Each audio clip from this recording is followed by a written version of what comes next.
Ceci est une reconstitution d'un youtubeur au marché. Légumes pas cher, pas cher. Je vais te prendre une tomate, une clémentine. Alors, qu'est-ce que je vous sers? Avec ça, des brocolis.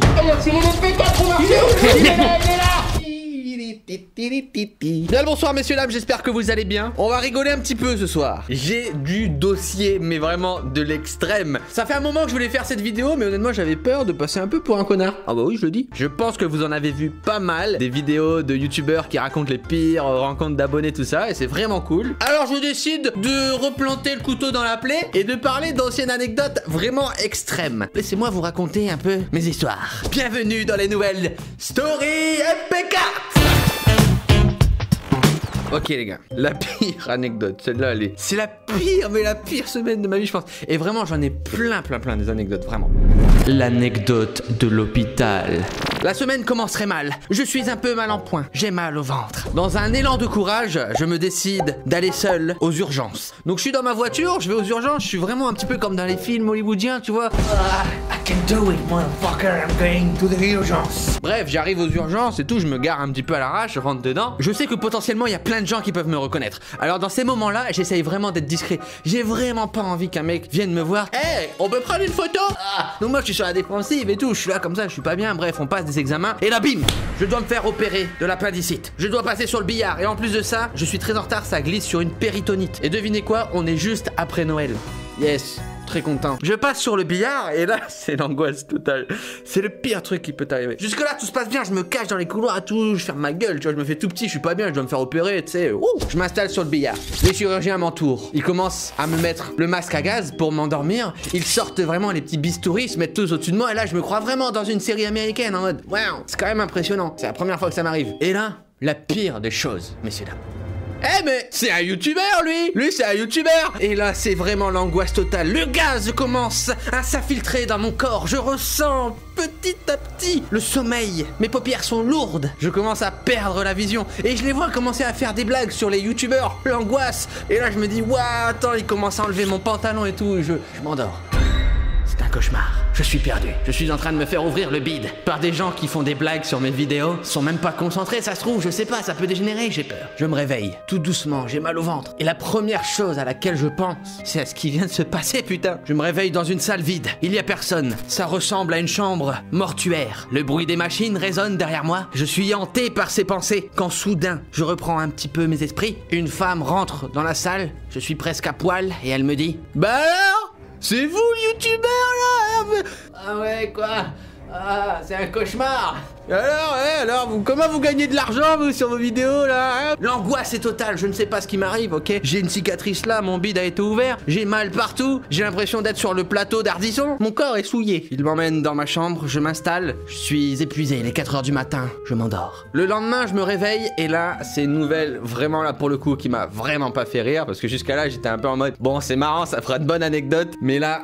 Le coup dur. J'ai malheureusement des saignements de la vessie et c'est plutôt grave. On m'annonce qu'on va devoir me nettoyer la vessie, sauf que pour nettoyer la vessie, il faut mettre un tuyau dans son zizi. Un tuyau comme ça. Quand soudain, le clou du spectacle, 2 filles rentrent dans la chambre. Alors là, je sais qu'on va me mettre un tuyau, tu vois. Je suis déjà en position de défense. Elles arrivent avec le gros tuyau et je sais que tous ces gens-là, potentiellement, me connaissent, etc. Et elles commencent à prendre le tuyau comme ça. Et là, moi, je suis vraiment là, mais j'oublie, mais toute fierté, tout honneur. Je mets tout de côté, je fais table rase de mon histoire et de mon image. Vraiment, je ne suis qu'une catin. Introduisez ce tuyau en moi. Donc elle prend mon sexe, elle prend son tuyau et elle le rentre comme ça. C'est gênant, mais vraiment, je ferme ma gueule, tu vois. Mais encore une fois, ils sont très cool, hein. Vraiment, ils sont très cool. Ils font ça très bien.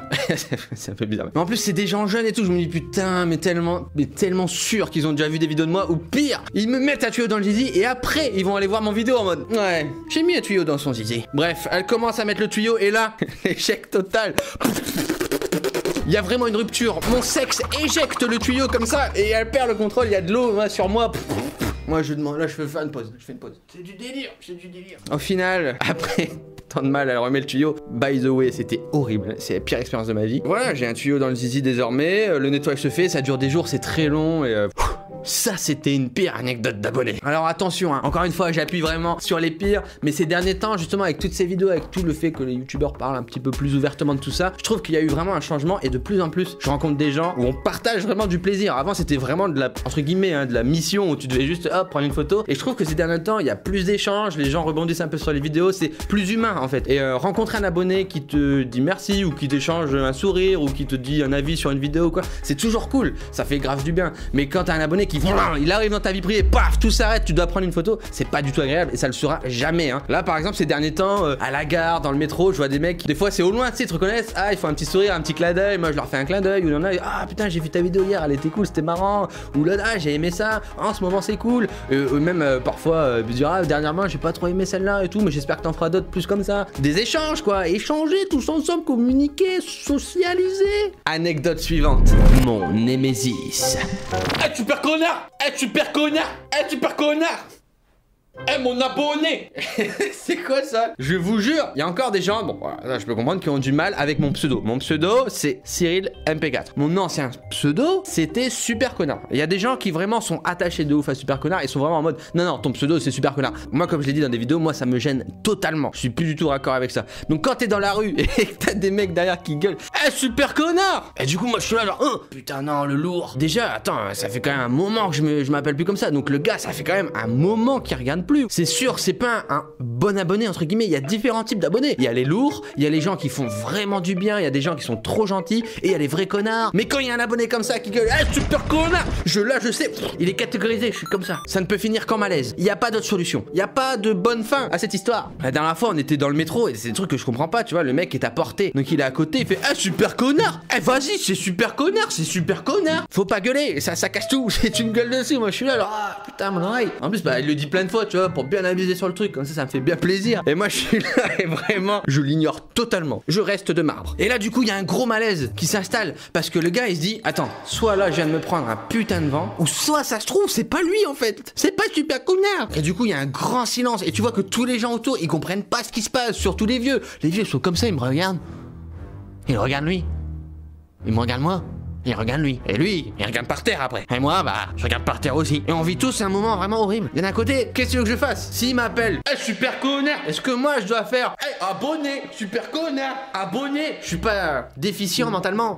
C'est pas ce genre d'échange que je recherche. Pourquoi il gueule comme ça dans la rue? Pourquoi est-ce qu'il crie? Vous imaginez, vous connaissez pas, vous marchez tranquillement, puis il y a des gens aux quatre coins de la rue qui crient tout le temps. Là-bas, il y en a un qui crie à gauche, il y en a un qui crie à droite. C'est même plus ce que je fais sur YouTube, ça me correspond plus. Depuis quand on crie pour appeler des inconnus dans la rue devant tout le monde? Alors dans les rencontres abonnées, c'est totalement normal. Quand t'es un humain normal, tu aimes échanger avec les gens, tu aimes parler, tu aimes discuter. Et moi c'est quelque chose que j'adore quand je rencontre des abonnés qui veulent juste échanger quelques mots. C'est hyper enrichissant et c'est vraiment agréable d'avoir les avis, de pouvoir même partager les mêmes passions sur le jeu vidéo, tout ça. Mais à l'inverse, ce qui est pas du tout agréable, imaginez, c'est quand quelqu'un vient juste et vous dit hey, on peut faire un snap, hey, on peut prendre une photo. Il y a aucun échange. En fait, t'es juste un robot, t'es juste là à faire des photos. Le gars il veut faire un snap pour le mettre dans sa story, c'est tout ce qu'il veut, tu vois, il y a zéro échange, il y a zéro intérêt. Et à l'inverse, quand quelqu'un vient juste me parler, vient échanger, moi j'adore, je suis trop content quand je rencontre vraiment un abonné parce que là t'échanges vraiment, tu parles et c'est trop bien. Malheureusement, on demande très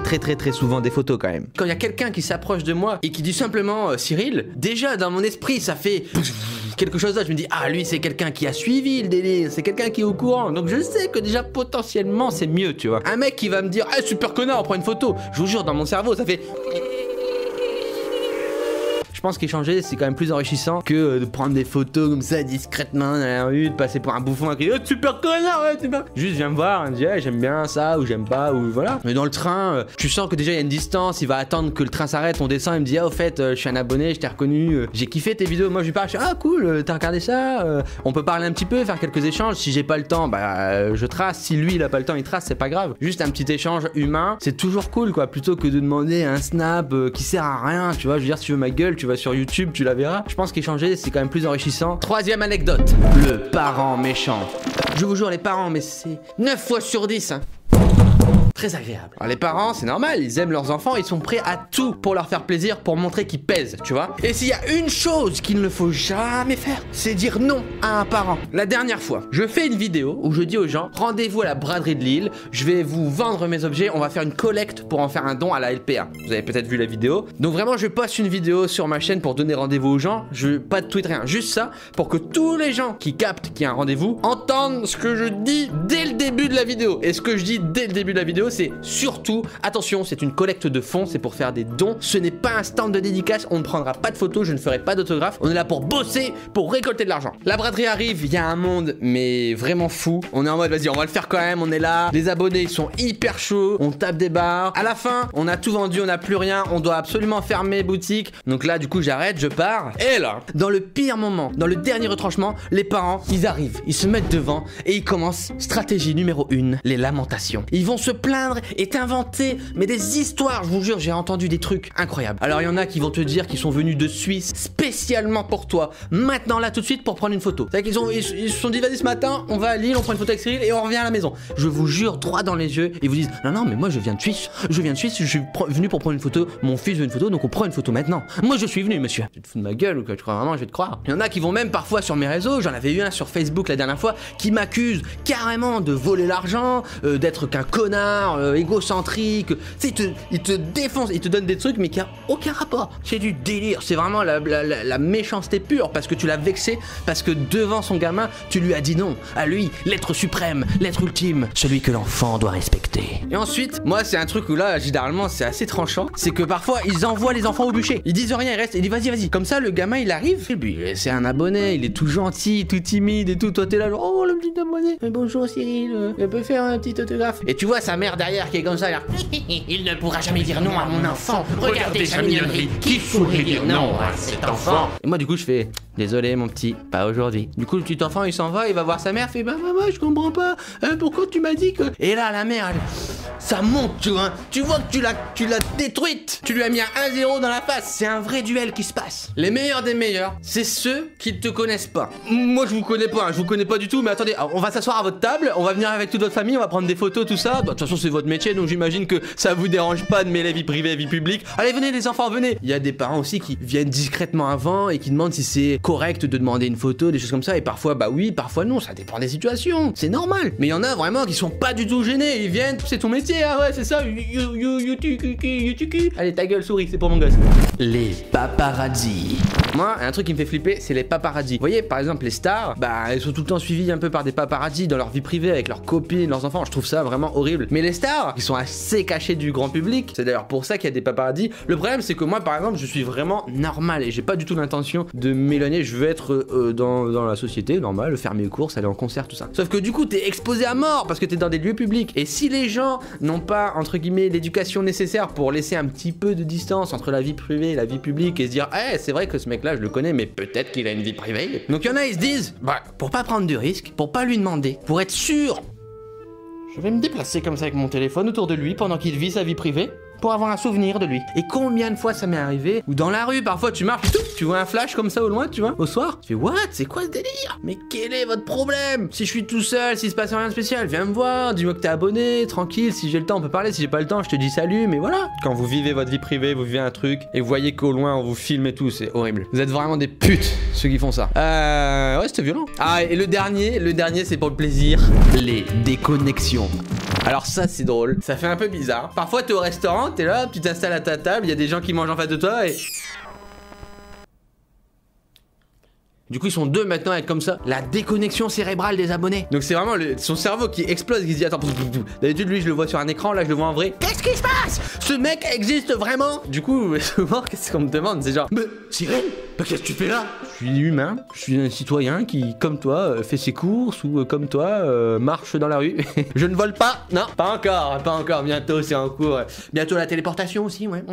Moi il y a un moment où sincèrement j'en avais vraiment marre et je vous l'ai toujours dit, j'ai toujours été honnête, j'ai même fait une vidéo où je vous disais putain j'en ai marre des photos, j'en ai marre de rencontrer des abonnés et on m'a bien taillé d'ailleurs à ce moment-là, les gens comprenaient pas en mode mais t'es youtubeur, c'est ton métier, tu dois le faire. Moi je suis vraiment pas d'accord et je vais pas jouer la casquette du youtubeur genre ah vous êtes une communauté en or, vous quand je vous rencontre c'est toujours un plaisir. C'est faux, vraiment je vous jure c'est faux, c'est que du mytho.